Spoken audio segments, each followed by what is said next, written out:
Bueno, pues esperando que se encuentren bien, iniciaremos con una de las últimas clases del semestre. Les recuerdo que me han llegado sus tareas del parcial 3 y pues está muy bien. Bueno, la verdad es que me siento contenta de que muchos se han esforzado en ello y bueno, por otra parte, aún faltan 2 equipos de entregar el trabajo escrito del segundo parcial.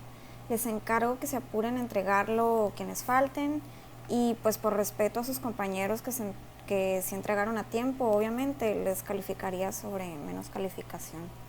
Sorry.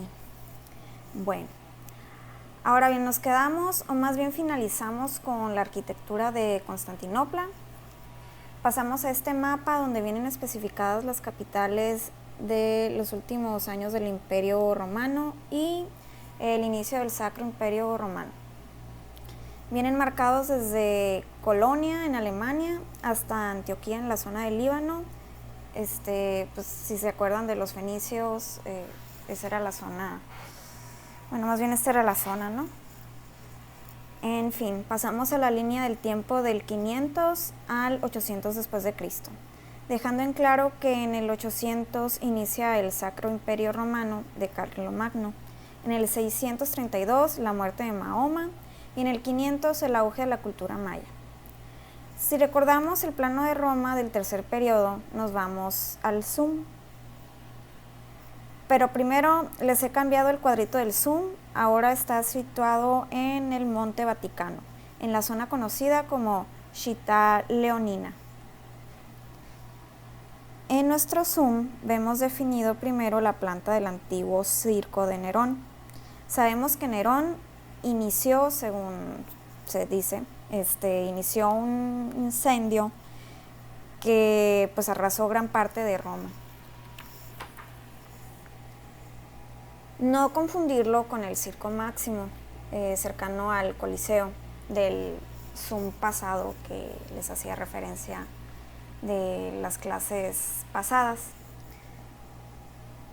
Tiene una estructura parecida, pero no tiene una elipse espejeada como el Circo Máximo. Pasando el Circo de Nerón, empezamos a ver ahora la planta de la antigua Basílica de San Pedro. Más adelante veremos con mejor detalle. Ahora veremos un ejemplo interesante de catacumba. Es en esta parte cronológica donde nace la palabra catacumbare. Serán las necrópolis de los paleocristianos o primitivos cristianos. Así como observamos la foto, es así como se siente cuando va uno a empezar a descender hacia las catacumbas. Dejamos el mundo exterior para sumergirnos a un abismo dantiano. Quienes han leído la Divina Comedia lo pueden entender mejor. De la nada bajas a una zona fría y oscura, sientes casi el latir de los restos y el olor a humedad. Nos hace una especie de guiño lacrimoso y misterioso. Un ejemplo de catacumba serían las catacumbas de Torpiñatara en Roma o catacumbas de San Marcelino y San Pedro. Estas están custodiadas por el mausoleo de Santa Elena. Más o menos recordando pues quién era Santa Elena. Santa Elena fue la mamá de Constantino, una de las principales emperatrices, o más bien pues sí, emperatrices que se encargaron de construir templos en Jerusalén. Mausoleo viene etimológicamente del sepulcro del rey Mausolo de la ciudad de Caira. En fin, este mausoleo fue construido en el año 323 después de Cristo. Originalmente iba a ser el sepulcro de Constantino, pero se utilizó pues tras la muerte de Santa Elena en el 330. La forma del mausoleo es una planta tipo rotonda, con arcos de medio punto soportando 2 niveles. Tiene una altura originalmente de 25.4. Ahora mide 18 metros de altura, obviamente por los daños y pues el colapso del techo. En la imagen de blanco y negro vemos una representación del 1600 del mausoleo, con unos detalles de la sección de sillares, con métodos constructivos romanos y una representación en maqueta del mausoleo completo. Vamos a la parte curiosa del mausoleo. Pasando los siglos después del siglo VIII y siglo X, en lugar de ser llamado mausoleo, la gente lo empezó a llamar Torpiñatara, que quiere decir que es una abreviación de Torre delle Piñatare o Torre de la Piñata. Traducido es Torre de las Vasijas. En italiano medieval o latín vulgar, piñata es vasija o ánfora. Y se le dice Torre de las Vasijas porque al caer parte del techo que constituía el domo, se dejaron ver unas vasijas. La razón es debido a que las vasijas se usaban para aligerar la carga del techo del domo. Ahora, volviendo a las catacumbas. En esta imagen de las catacumbas de San Marcelino y San Pedro, aquí se muestra la cámara donde se encontraban ambos restos, con iconografía del Nuevo Testamento, los apóstoles y la Última Cena. Ahora, curiosamente, dentro de estas catacumbas también se encuentran pasajes mezclados con iconografía helénica. En este caso viene pintado Orfeo descendiendo al Hades. Aquí también vienen descritos pasajes del Antiguo Testamento, como el pasaje de Jonás y la ballena. Aunque esta ballena parece como perro marino, está muy chistosa. Si vemos el trazo de la planta de las catacumbas, tiene una morfología interesante. Es totalmente irregular, irregular, y no sé si sea parte de la calidad clandestina de la creación de las mismas catacumbas. Acuérdense que en un principio, antes de que el Imperio Romano adoptara la fe cristiana, pues eran perseguidos los cristianos.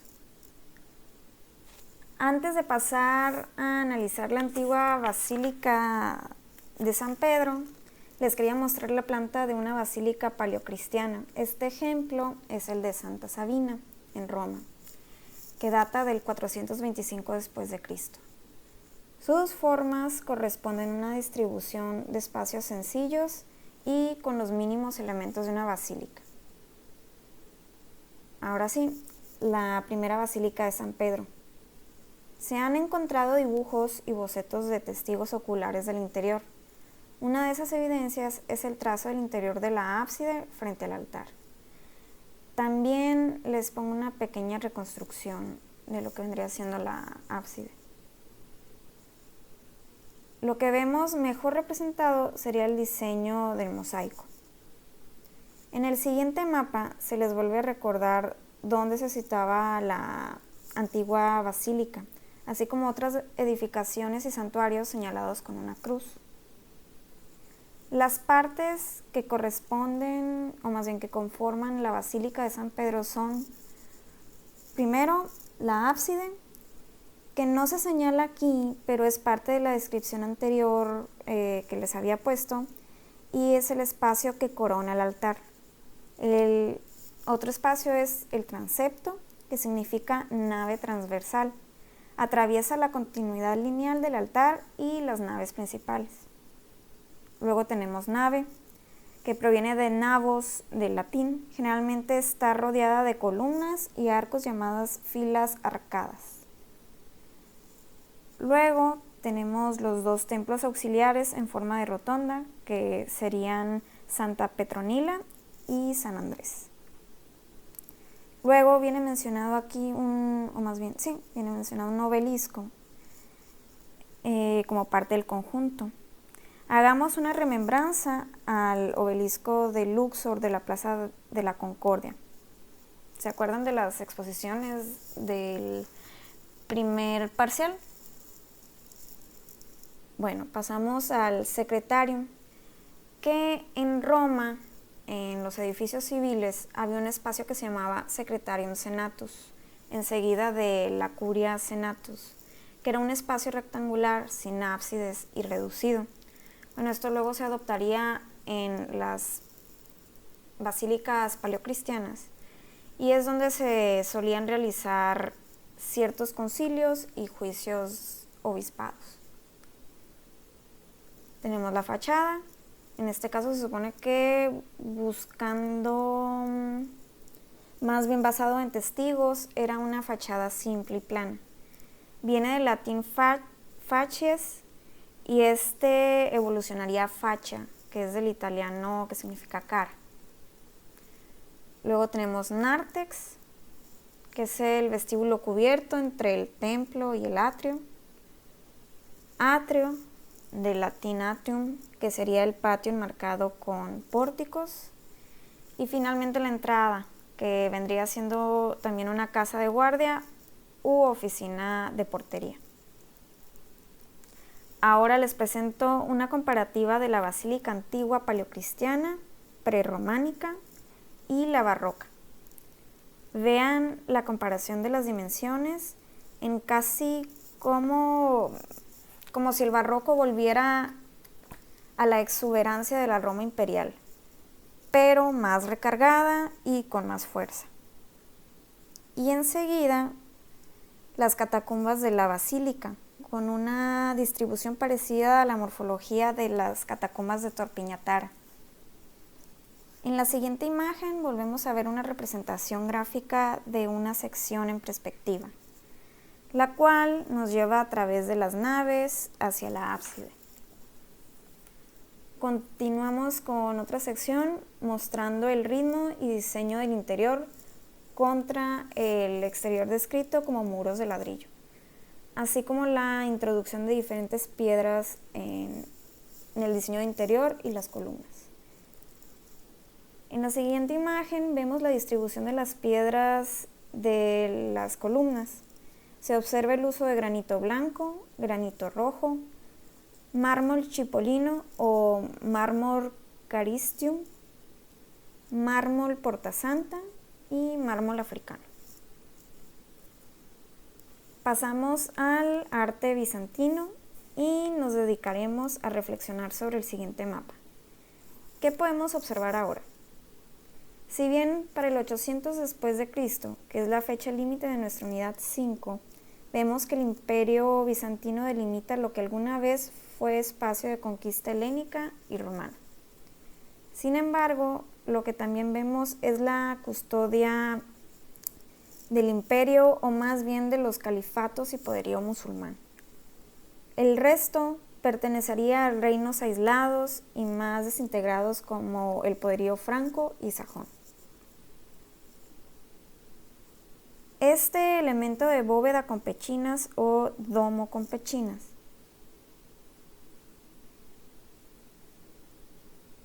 y cuando el domo se encuentra sobre las pechinas generalmente lleva un elemento que se llama tambor.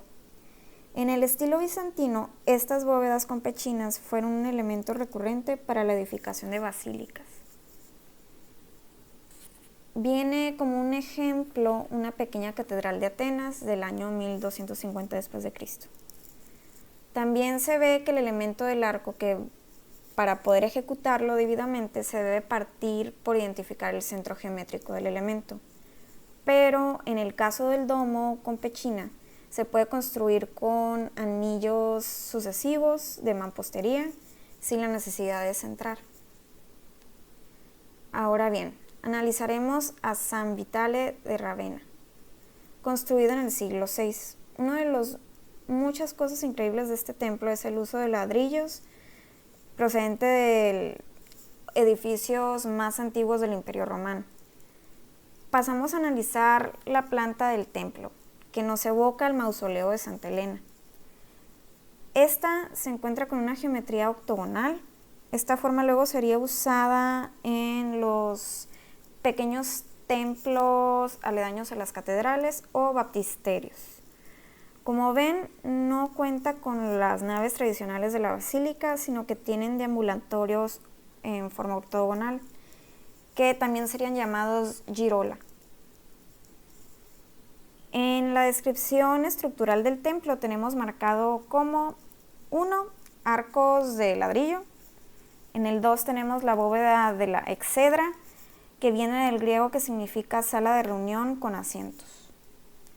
3, bóveda de aristas, esto ya lo habíamos visto desde las construcciones romanas, con armadura de madera para la cubierta.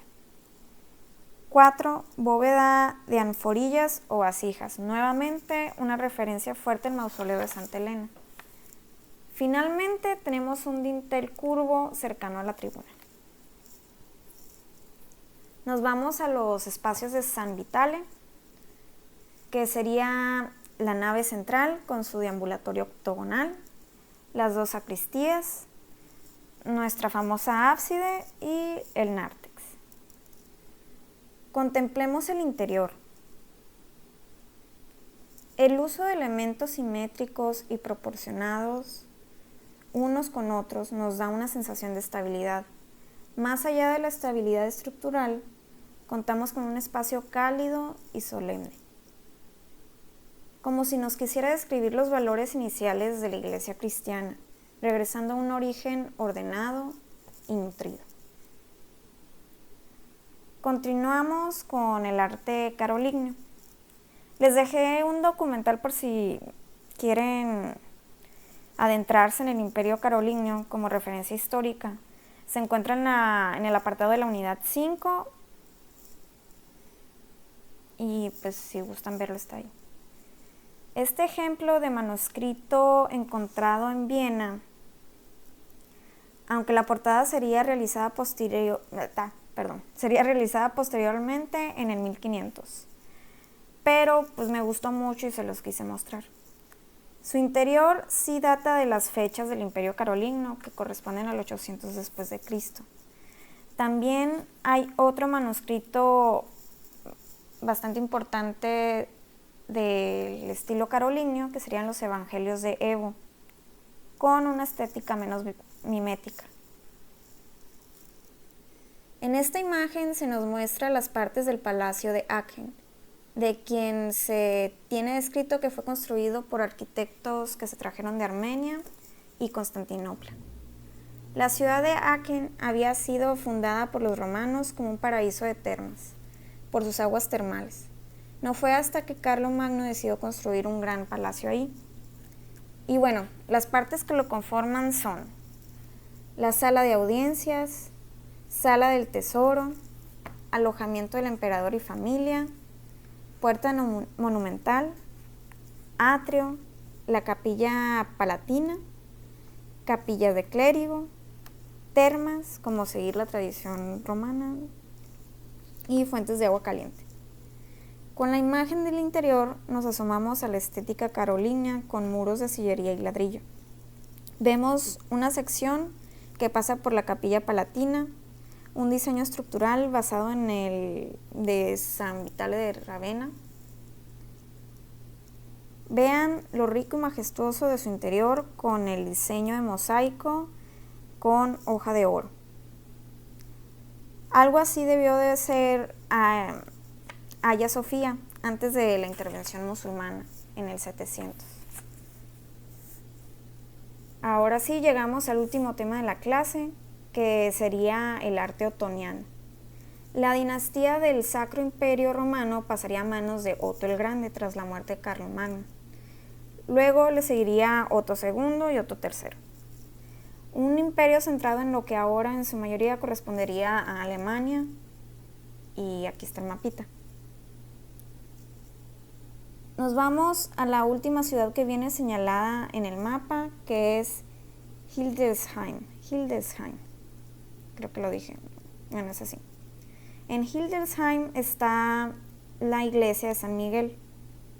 Lo primero que nos salta en la imagen del interior es su forma austera y robusta, sobre todo si lo comparamos con el palacio de Aachen. Nos preguntamos, pues, ¿alguien se robó algo acá o qué onda? ¿Se robaron la decoración? Pues no, sino que el estilo otoniano corresponde a una simplicidad mayúscula. Este sería el último estilo prerrománico antes de entrar a lo que viene definido como época medieval. Dicha simplicidad también viene delimitada en la traza urbana. Nuevamente vemos señalados espacios del templo, solo que nos encontramos con una ábside más protagónica a nivel de diseño. Muy bien, chicos, estos serían los temas de hoy. Por último, les pido dejen comentarios o dudas en la parte de abajo de la página. Para poder comentar o para poder escribir algún comentario se deben de registrar. Daré 5 puntos extra a las primeras 10 personas que comenten. Cuídense y estén pendientes de la próxima clase. Bye.